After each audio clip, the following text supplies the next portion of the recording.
Salam, belə bir link sualı var. Bu sualın digərlərindən fərqi odur ki, sistemdə 2 dənə linkdir. Onda bu cür sualları necə işləyirik? Bir-bir işləyirik. Başlayırıq ən balacadan, ən aşağıdan. Aşağını işləmək üçün yuxarının üstünü örtək, sanki heç yoxmuş kimi. Baxıram ki, bunu da bir dayaq qəbul eləsək. Görürük ki, bax bu z-in ağırlığına elə bir z desək. İndi z-in qolu nə qədərdir? 2 dama. Bəs y-nin qolu nə qədərdir? 1 dama. Gəlin şərtimizi yazaq. Z vurulsun, z-in qoluna da 2 demişdik. 2 bərabərdir. Y vurulsun birdən elə y. Görürük ki, 1 y-nin ağırlığı 2 dənə z-ə bərabərdir. Onda bax bu y-ni silib yerinə 2 dənə z yaza bilərik. Davam edirik.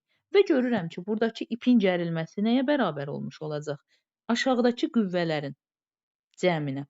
Z burada var, 2Z burada var. Toplam oldu 3Z.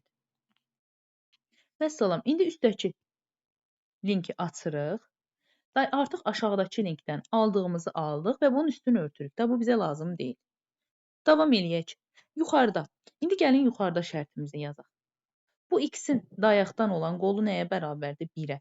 Yazıram x vurulsun 1 bərabərdir. 3z-in qolu nəyə bərabərdir? 3-ə. 3 vurulsun 3-dən 9z-ə. Yəni 1x 9z-ə bərabərdir. Onda deyir ki, x-in ağırlığının z-in ağırlığına nisbətinə. X-in ağırlığı nə idi? 9z. Yazıram 9z. Z-in ağırlığı elə z-dir. 9-u da z-lər ixtisar gedir, yerdə də qalır 9.